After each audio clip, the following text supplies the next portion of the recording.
Preamble. Preamble क्या contain करता है? प्रियम्बल कंटेन करता है आइडियल्स जो कि कॉन्स्टिट्यूशन अचीव करना चाहता है। ये आउटलाइन करता है पूरे कॉन्स्टिट्यूशन के ऑब्जेक्टिव को, पूरे संविधान किन ऑब्जेक्टिव्स पे काम करेगी वो आउटलाइन करता है। ये किसी प्रकार का पावर नहीं देता है, ये सिर्फ और सिर्फ डायरेक्शन और पर्पस देता है संविधान को।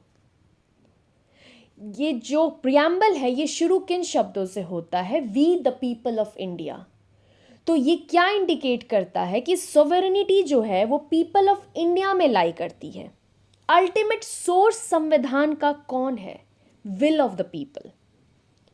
अब जो प्रियम्बल है वो हमारे संविधान का हिस्सा कैसे बना, ये कुछ केसेस से हम समझेंगे, कुछ केसेस के जरिए। तो उसमें पहला केस है इन रे बेरुबरी यूनियन केस 1960। इसमें सुप्रीम कोर्ट ने क्या हेल्ड किया था कि प्रियम्बल जो है सो हमारे संविधान का हिस्सा नहीं है। इसके बाद बहुत बहस हुई, काफ़ी केसेस आए, पर एक लैंडमार्क जजमेंट आया, Kesavananda Bharati case. Kesavananda Bharati versus state of Kerala 1973 की केस है ये। इसमें सुप्रीम कोर्ट ने कहा कि प्रियम्बल संविधान का हिस्सा है और बहुत अहम हिस्सा है, बहुत ज़्यादा इंपॉर्टेंस होती है इसकी। उससे पहले एक और केस आया था, Sajjan Singh versus state of Rajasthan 1965 का ये केस है। इसमें सुप्रीम कोर्ट ने क्या हेल्ड किया कि प्रियम्बल जो है सम एंड सब्सटेंस है फीचर्स ऑफ कॉन्स्टिट्यूशन का। सारे जो फीचर्स ऑफ संविधान के जितने भी फीचर्स हैं उसका सम और सब्सटेंस प्रियम्बल है। इसके बाद एक केस आता है SR Bommai versus union of India 1994। इसमें क्या था, जो भी केशवानंद भारती केस में बोला गया था उसी को इसमें रीट्रेट किया गया, सेम प्रिंसिपल, और बोला गया है कि प्रियम्बल जो है सो संविधान का इंटीग्रल पार्ट है। उसके बाद एक केस है के भास्करन वर्सेस स्टेट 2011 का केस है ये। इसमें सुप्रीम कोर्ट ने क्या हेल्ड किया कि कॉन्स्टिट्यूशन को हम इस तरह से इंटरप्रेट करें ताकि वो जो गोल्स ऑफ सोशल, इकोनॉमिक और पॉलिटिकल जस्टिस को अचीव करें। ये गोल्स कहाँ पे एंश्राइंड है? ये सारे के सारे प्रियम्बल में एंश्राइंड है। अब हम चलते हैं ऑब्जेक्टिव या पर्पस ऑफ प्रियम्बल को समझने। ऑब्जेक्ट ऑफ प्रियम्बल क्या है? सबसे पहला हम देखेंगे कि सोर्स ऑफ कॉन्स्टिट्यूशन क्या है। People of India, people of India he source of constitution है। किस टाइप का गवर्नमेंट और पॉलिटी को ये स्टैब्लिश करना चाहता है प्रियम्बल? तो sovereign, democratic, secular, socialist, republic, इन सारे टाइप के गवर्नमेंट को ये स्टैब्लिश करना चाहता है। इस तरह की पॉलिटी को ये स्टैब्लिश करना चाहता है। राइट्स ऑफ पीपल में ये किस तरह का राइट्स दिला सकता है पीपल को? जस्टिस दिला सकता है, लिबर्टी, इक्वालिटी, फ्रेटर्निटी। जस्टिस किन किन चीज़ों की? तो social, economic and political justice. Liberty किस चीज़ की? थॉट, एक्सप्रेशन, बिलीफ, फेथ और वर्शिप। इक्वालिटी किस चीज़ की? स्टेटस की इक्वालिटी, अपॉर्चुनिटी की इक्वालिटी। फ्रेटर्निटी किस चीज़ की? तो डिग्निटी एक इंडिविजुअल का जो होता है उसको एश्योर करेगा, उसके नेशन की यूनिटी और इंटीग्रिटी को मेंटेन करेगा। ये सारा चीज़ प्रियम्बल का ऑब्जेक्टिव है। अब हम चलते हैं अमेंडमेंट ऑफ प्रियम्बल पे। प्रियम्बल सिर्फ और सिर्फ एक बार आज तक अमेंडमेंट हुआ है प्रियम्बल में। तो प्रियम्बल को अमेंड कर सकते हैं या नहीं कर सकते हैं, ये क्वेश्चन पहली बार पुटअप कब हुआ? केशवानंद भारती केस में। इसमें दो फंडामेंटल प्रपोजिशंस आए थे प्रियम्बल को लेकर के। पहला ये कि प्रियम्बल जो है सो संविधान का हिस्सा है। दूसरा, प्रियम्बल को अमेंड कर सकते हैं पर बेसिक स्ट्रक्चर को बिना हार्म किए, बेसिक स्ट्रक्चर में इफेक्ट नहीं हो, पर और प्रियम्बल की अमेंडमेंट हो सकती है। पहला प्रपोजिशन कैसे आया था?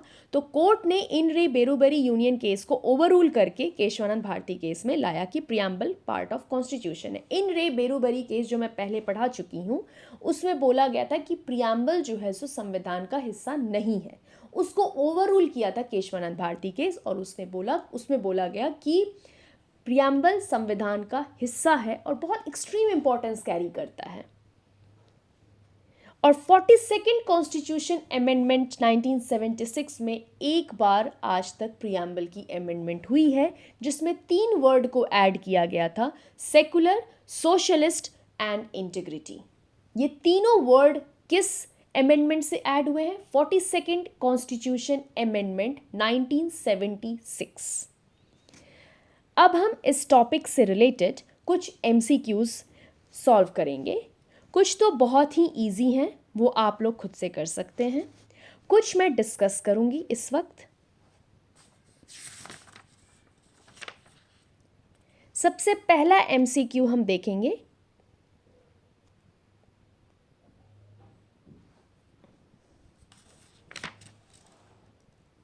Seventh number, in case there is a conflict between the preamble and other provisions of the constitution, which will prevail over the other? जब भी कॉन्फ्लिक्ट होगा प्रियम्बल और दूसरे प्रोविजंस में, जिसका एक सेपरेट प्रोविजन बना हुआ है हमारे संविधान में, तो वो सेपरेट प्रोविजन ही प्रिवेल करता है, प्रियम्बल उसके ऊपर प्रिवेल नहीं करेगा। ठीक है। और ये इंडियन कॉन्स्टिट्यूशन ने प्रियम्बल का आइडिया किस कॉन्स्टिट्यूशन से लिया है? तो वो लिया गया है कॉन्स्टिट्यूशन ऑफ USA से। ये बात ध्यान रखने की चीज़ है। फिर आते हैं क्वेश्चन नंबर 12 पे।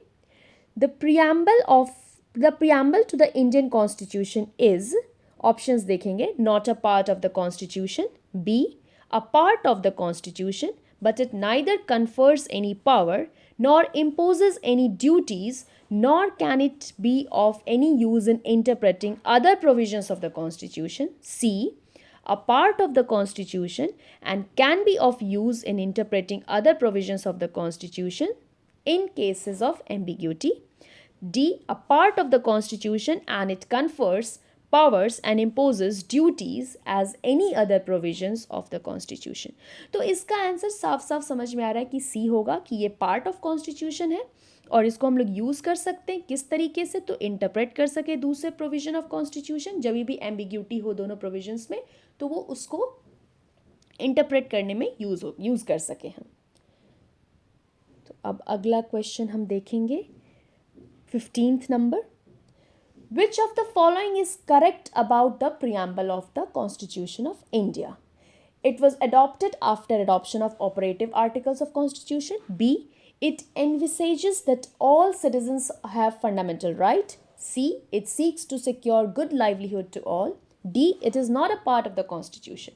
Obvious सा बात है, ये तभी अडॉप्ट हुआ था जब सारे ऑपरेटिव आर्टिकल्स कॉन्स्टिट्यूशन के हो गए थे, तब जा करके अडॉप्ट कर लिए गए थे, तब जाके प्रियम्बल का अडॉप्शन हुआ है। ठीक है।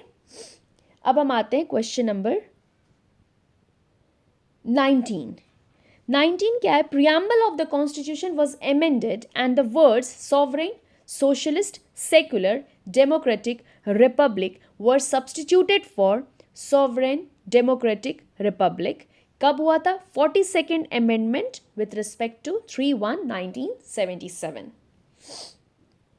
इसके बाद हम चलते हैं question number 24। In preamble of constitution word socialist was added by, obvious सा बात है, एकमात्र अमेंडमेंट हुआ है 42nd अमेंडमेंट, तो अमेंडमेंट तो वो बदलेंगे नहीं क्योंकि वो सेम ऑप्शंस रखे हैं। Section 2 of 42nd amendment act, ये याद रखने की चीज़ है। उसके बाद हम चलते हैं 26 नंबर पे। The preamble of to the constitution of India contains the resolution to constitute India into inter alia a socialist republic since the framing of the constitution. B, the word socialist was incorporated in the preamble by the 42nd amendment with effect from 3rd January 1977. C, never contained the word socialist. D, the word socialist was dropped by the 42nd amendment. तो obvious सा बात है, इसका answer B है। Socialist जो है सो incorporate हुआ था प्रियम्बल में, 42nd अमेंडमेंट से इस वर्ड को ऐड किया गया था। कब से ये इफेक्ट आया था? 3rd जनवरी 1977। ये क्वेश्चन नंबर 19 में भी सेम क्वेश्चन है, बस थोड़ा सा घुमा दिया है। अब हम चलते हैं क्वेश्चन नंबर 27 पे। By the 42nd Amendment Act 1976, the following words have been added to the preamble to the Constitution of India. Obvious बात है, आंसर सी है, सोशलिस्ट, सेकुलर एंड इंटीग्रिटी। अभी जस्ट मैंने पढ़ाया है।